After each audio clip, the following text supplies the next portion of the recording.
तो CM Punk ने AEW को क्यों ज्वाइन किया। फुल गियर पेपर व्यू का भाई जो डेट है वो चेंज हो सकता है और डब्ल्यूडब्ल्यूई का भाई एक बहुत ही बड़ा शॉकिंग आर्टिकल रिलीज हुआ है, मतलब लीक हुआ है एईडब्ल्यू के ऊपर। और साथ ही साथ बात करने वाला हूँ बडी मर्फी के बारे में। So hey guys, welcome back to the channel. कैसे हो आप लोग। अब देखो ये वाला वीडियो जो है वो काफ़ी ज़्यादा इंपॉर्टेंट होने वाला है, तो वीडियो को आप लोग बिल्कुल एंड तक देखना। और अभी तक लाइक नहीं किया है तो क्या कर रहे हो यार, जल्दी से लाइक ठोक दो। अब चलो बिना देरी किए वीडियो स्टार्ट करते हैं। तो सबसे पहले बात करते हैं हमारे best in the world CM Punk के बारे में। तो रिसेंट एक इंटरव्यू में उनसे पूछा जाता है कि भाई आपने डब्ल्यूडब्ल्यूई को छोड़कर एईडब्ल्यू को क्यों चूज किया।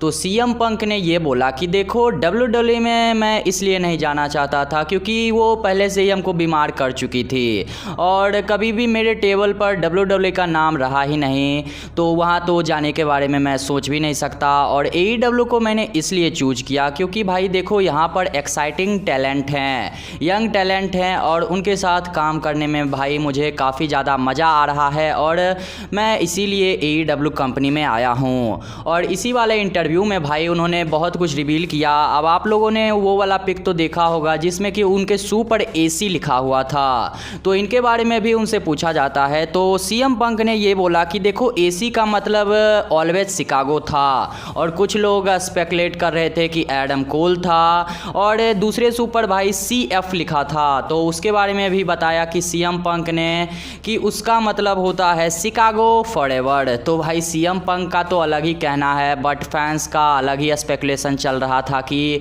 एसी का मतलब एडम कोल हो सकता है। तो इसके बारे में अभी फ़िलहाल यही कुछ अपडेट है और सीएम पंक ने फ़िलहाल में यही कुछ बोला है अपने रिसेंट इंटरव्यू में।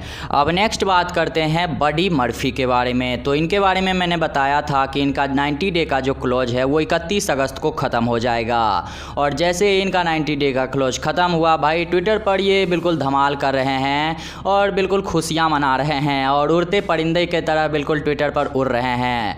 तो कुछ पोस्ट किया है जिनकी वजह से इनको काफ़ी ज़्यादा हेट भी मिल रहा है। तो एक पोस्ट आप लोग अपने स्क्रीन के ऊपर देख सकते हो।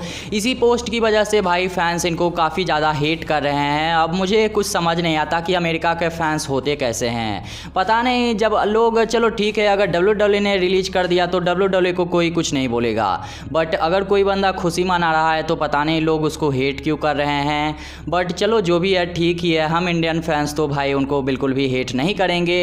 और फाइनली कुछ ही दिनों के बाद भाई बडी मर्फी अपना रिटर्न करते हुए दिख सकते हैं प्रो रेसलिंग में।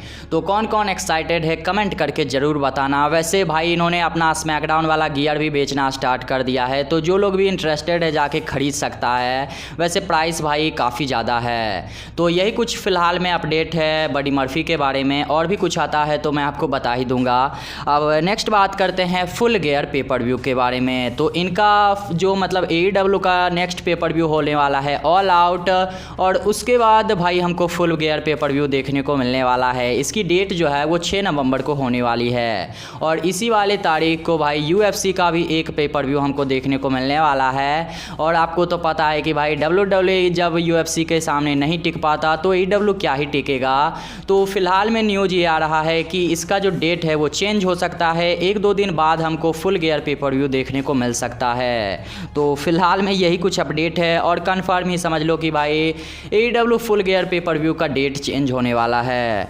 अब नेक्स्ट एंड फाइनल अपडेट की ओर चलते हैं जो कि है डब्ल्यूडब्ल्यूई के ओपिनियन के बारे में। तो रिसेंट में एक आर्टिकल जो है वो लीक्ड हुआ है जिसमें कि ये बताया जा रहा है कि भाई डब्ल्यूडब्ल्यूई के बैक स्टेज में कुछ कह सकते हो बंदे जो हैं उनका ओपिनियन जो है वो इस आर्टिकल में हमको देखने को मिलता है। तो देखो इस आर्टिकल में भाई डब्ल्यूडब्ल्यूई के जो बंदे हैं वो एईडब्ल्यू के बारे में ये बोल रहे हैं कि देखो वो जो कंपनी है वो एक बच्चों की कंपनी है, और उन्होंने मेंशन भी किया है जंगल बॉय को।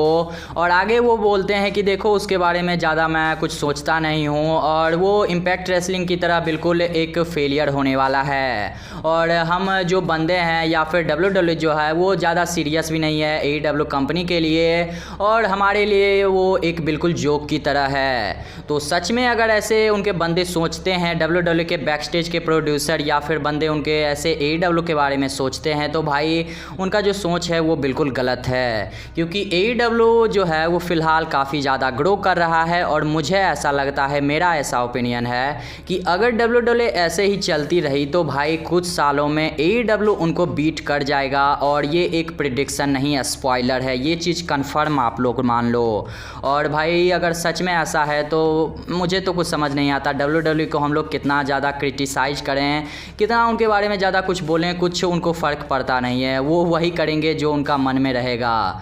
तो ज़्यादा कुछ अभी फ़िलहाल उनके बारे में बोल नहीं सकते, और यही कुछ फ़िलहाल में आर्टिकल जो था वो लीक्ड हुआ है। तो आप लोगों का इस पर क्या ओपिनियन है, आप लोग कमेंट करके बताओ। इस वाले वीडियो के लिए इतना ही। वीडियो में कुछ भी पसंद आए तो लाइक मार देना, चैनल पर नए हो तो सब्सक्राइब करके उस बेल आइकन को भी प्रेस कर देना। तो बस मिलता हूँ अगली रेसलिंग वीडियो में। सी यू, बाय बाय।